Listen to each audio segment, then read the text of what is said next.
Welcome back to Zero Mile ADV, a true beginner's guide to adventure motorcycling from a beginner's perspective. Quasi-intermediate, I'm doing this for a few years now. We are back still in the Zero Mile humble beginnings of our 10x10 garage. We got the bikes here for inspiration though. Haven't been doing a lot of riding because I've been working so hard on Zero Mile apparel. If you haven't checked us out, go to zeromileadv.com. But with that aside, it is that time of year where the riding in the desert is about to get super awesome. September through December is really good out here. And it is also that time of year where dealers start offering a lot of really good discounts. So if you're looking at getting a bike, this is a really good time. So today we are going to talk about my top 5 middleweight adventure bikes. First problem is if you're even considering a middleweight, what's wrong with you? Just go get a big boy, just go get a big bike and be done with it. I'm going to change the name of this channel to Big Bike Moto.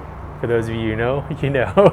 Anyways, go get yourself a big bike. I digress. I actually love middleweight bikes. They've kind of completely changed my mind. And so they're kind of I think they do the best at being the unicorn bike. And so we're going to talk about my personal top 5, why I would like them. So with that, it's going to make a lot of people mad. If you want to be a troll and leave a comment below as to why I didn't include your bike or why I'm totally wrong or why I'm the worst, you could get yourself featured on this massive channel called Zero Mile ADV. So you can leave a comment below. I love to feature those snarky comments. We've gone troll hunting and we have come up short. So we are missing you guys. So leave those comments below. Tell us why I'm so terrible. This is the worst channel in the world. You hate everything we are doing. So with that, let's get into the video. Starting at number 5, I think it's the Suzuki 800DE. It's got the Showa suspension. Honestly, I actually had one guy comment, he was like, oh, you young guys always like those loud bikes. But I think it sounds so good. If you just do like a slip-on Yoshimura exhaust, it just sounds so good. It just got a really good tone. Japanese manufacturing. A couple of things that put this towards the bottom of the list for me. The type of riding I like to do is it's got to be pretty decent on the road. And hence why I left one bike off this list, and there's going to be a whole bunch of people just complaining and yelling, and that's okay. Leave those comments below and tell me why I'm so stupid. But no cruise control on this bike. There are a lot of aftermarket solutions, so you can solve that problem. The windshield isn't adjustable. It's kind of short and stubby, so you'd have to do something there, so you'd have to add some stuff there. But aside from that, I feel like it's got decent electronics. It rides good. It's not a terrible seat height. It doesn't really look the greatest. I think the gray, there's like a primarily gray one with kind of like blue and yellow highlights. I think that one looks the best if you can find one of those. I always wanted to build one and do kind of a project bike that I thought would be super fun. But number 5 for me has got to be the Suzuki 800D. Oh, one big thing, Japanese manufacturing and just the Japanese reliability, and also the massive dealer network. So if you're going to go, depending on where you're going to be riding, and if you get into some sort of problem, it's probably going to be pretty easy to find parts. Bike number 3, I have only done a short bit of riding on one of these, but they are super awesome. And I'll talk about a couple of reasons why I didn't put this bike higher on the list, because if a few of these things were solved, I think it could be number 1. And that's the Aprilia Tuareg 660. They do a really good job of moving the gas tank weight lower like the KTMs. It's got really good suspension, and I'm not really sure, so leave a comment below if you know. I could Google machine this. I know you didn't even take the time to Google it. Well, I'm just thinking about this now, the suspension now that I'm talking about this bike. I'm not sure who makes it. I think they just make it themselves, but the suspension is really good. These bikes can rally. They're also good on the highway. They're comfortable. The seat height is approachable. So the downside for me is the cost. They are a little bit more expensive for a middleweight bike compared to some of the others. And 2, the dealer network. I'm on the western slope of Colorado, and I think the closest Aprilia dealer to me is like 300 miles away, and I'm in a decent sized town. If you count the entire valley from like Telluride all the way to the border, there's a lot of people out here, and there's no dealer network, and I don't know how reliable they are. However, awesome dude JP, shout out to JP. He rides one and he doesn't seem to have any problems, so I think the reliability is good. They seem like a really awesome bike. I think if the dealer network was a little better and the pricing was a little better, I think this would probably be number 1. For those reasons, I just put it a little bit lower on this list. Okay, before we get into bike number 3, if you aren't aware, I've been working really hard to build a motorcycle apparel company, and so thank you for everybody that has purchased, and thank you for everybody that has filled out the comment card to give us your feedback. That is super, super important. I love that everybody's been giving us just glowing feedback. That is amazing. But honestly, like, I want to know what you would think would make this better, because it's your opinion that really, really matters. I'm only a person of one, and so I have blinders on. I've got the horse blinders on, so I need your opinion. So if you are going to order in the future and you get that card, please don't hesitate to actually leave your feedback. A lot of you had talked about, you know, the one feedback we've gotten is that the buttons are a little bit tough to get in and out. That's because we do not only the double layer flannel fabric, but also a layer of Dyneema in the seam here and in here as well. That is so that it doesn't rip out. Most flannels that are made for slide protection are zippered so that they won't rip open in the unfortunate event that you hit the ground. So we had to find out a way to get those buttons to really hold. That's the reason for that. One downside.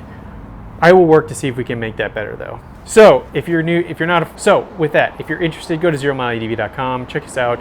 If you're thinking about doing a BDR, if you're gonna do Arizona, New Mexico, Southern California, any of the ones that are nice and hot in the fall and the winter, download our free BDR packing checklist. It's free, and I include 4 things I think will be super helpful to you. So let's get on to the next bike. Okay, number 3 for me, I've had a lot of time on this one, and honestly, it was really, really close for me to put it number 1.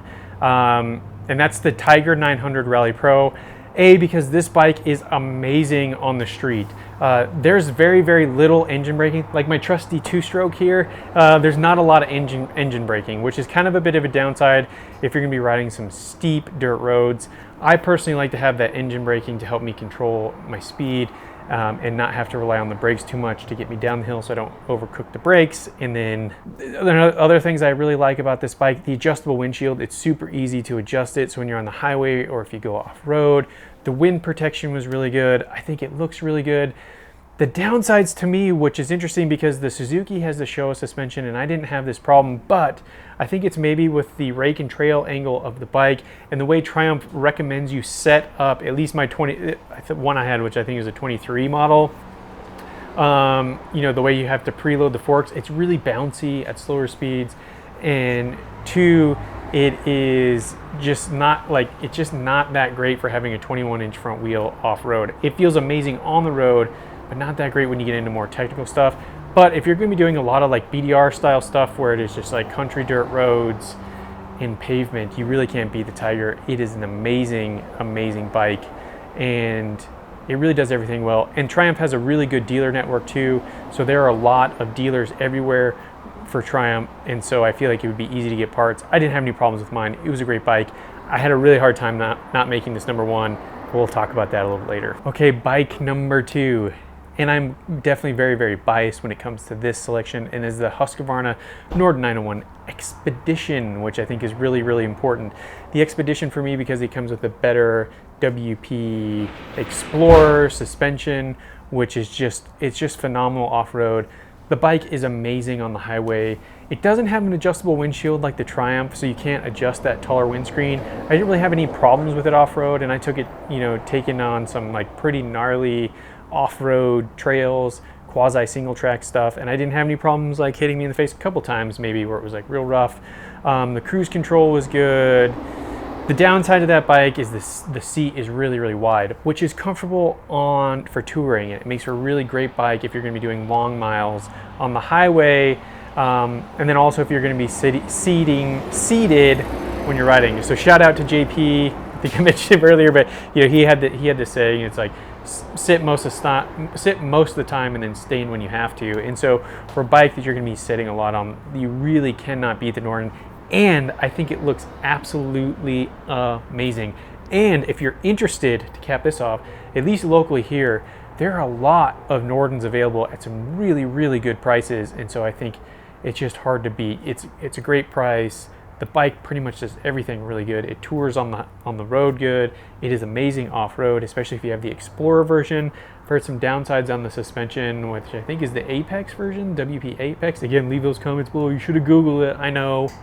I didn't, okay? But whatever it is on the standard Norden, I've heard some complaints about that. But if you do get the standard Norden and you're okay with like the softer suspension, you're gonna be closer to the ground, and so that wider seat width shouldn't be a problem, even if you're like a solid 5'9" like I am on a good day. It really shouldn't be as much of a problem.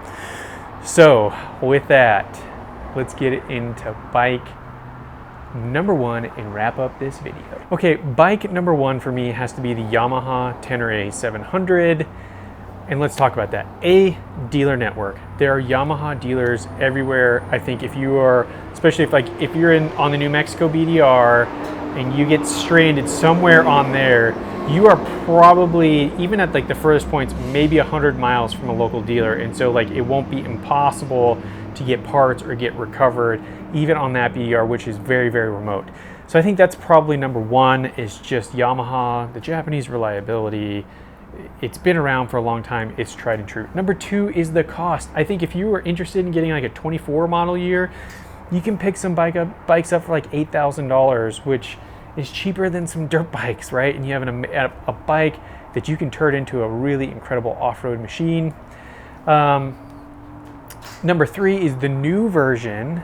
You know, a lot of people are talking about, well, 24 didn't have cruise control and you knocked the Suzuki for that. Yes, I know that the 24 didn't have that. The new 25 model year, again, which is like $10,000 or $12,000, not terribly expensive in some regards. I know everybody's financial situation is different, but in the world of motorcycles, it's not that bad.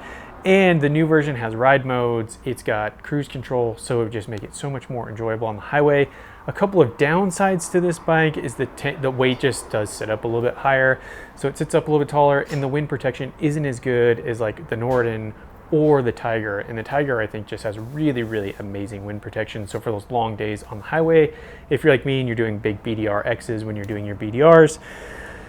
But last but not least is just the, I think, overall availability of parts. There are a million ways you can build this bike out. You can make it more touring and road friendly and more comfortable.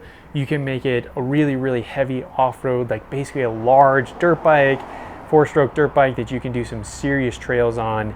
And so for me, I think that just makes it kind of, and it's probably been this way for a long time. You know, everybody's talking about, oh, you want an adventure bike, you got to get the Yamaha T7.